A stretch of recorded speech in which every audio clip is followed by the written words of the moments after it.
The proof continues the Dawood translation of Al-Quran. In the name of Allah, the compassionate, the merciful, the unbelievers among the people of the book and the misassociators did not desist from unbelief until the proof was given them, an apostle from Allah reciting from purified pages infallible decrees. Nor did those who were vouchsafed the book disagree among themselves until the proof was given them, yet they were enjoined only to serve Allah and to worship none but Him, to attend to their prayers and to render the alms levy.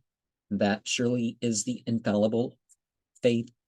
The unbelievers among the people of the book and the misassociators shall burn forever in the fire of hell. They are the vilest of all creatures, but of the creatures, those that embrace the faith and do good works are the noblest. Their reward in their Lord's presence shall be the gardens of Eden, gardens watered by running streams, wherein they shall dwell forever. Allah is well pleased with them, and they are well pleased with Him. Thus shall the God-fearing be rewarded. And so it's your beliefs and your deeds, one side or the other, adds up.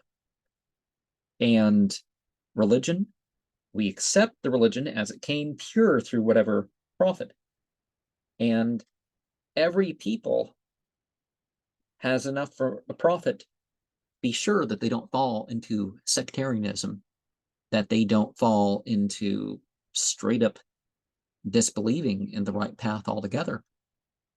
Now that happens, but their excuses for these things are completely removed.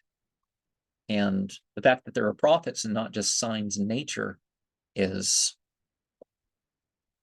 and signs in themselves is just an extra mercy upon us.